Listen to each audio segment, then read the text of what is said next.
Jared and Bill slowly made Liz's life increasingly difficult by complaining that she would be there at night, by complaining that she was giving them too much food.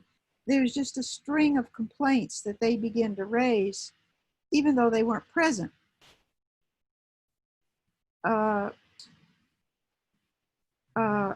And on the day that Matata passed away, Matata was, according to Liz, begging and begging and begging for water. And Liz was not allowed to go in and give her water. And Liz was not allowed to spend the night with her. And the next morning, people came in and found her deceased. They said that Matata was just old and it was too bad, you know, etc. Also, not only was Matata deceased, Yoda couldn't walk. And he couldn't even walk to get anything to eat. And Liz was afraid he was going to die. She went in the cage against Jared's orders to sit with Yoda and feed Yoda just liquids to keep him alive. This was, I can't express how difficult this was for Liz. Matata, Liz and I had raised all of the other apes.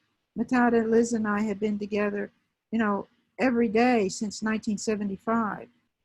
We were the matriarchs together of, then with Pamanisha, Pamanisha had already passed away by then. We were the stalwarts. All the males depended on us. And her passing was extraordinarily difficult for Liz. So was the passing of Pamanisha and Nathan. For Liz to lose all of that, you know, it was like she dedicated her life. I mean, I had a professional life in addition. That was Liz's life. And it was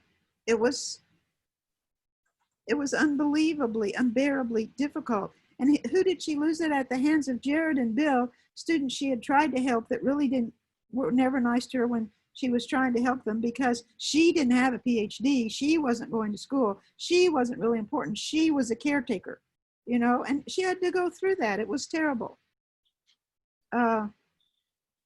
So the loss of Matata was it was inconsolable for the bonobos at that particular time, because they were moving Liz out of the lab. They had already moved me out of the lab. Liz finally just stopped going because she felt it was so hard if she was there to do anything with the bonobos. When she couldn't go in, she had to work with a mask and gloves. She had to work outside through the glass. They wouldn't let her talk to them. They didn't want her to use the keyboard. You know, it was just a kind of a slow, gradual thing. And she was also beginning to have more trouble with her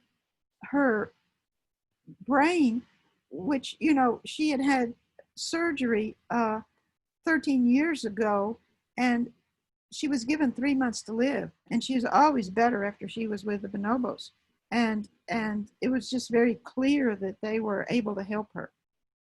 And she outlived any doctor's predictions, but she steadily went downhill from the time that they started restricting the contact.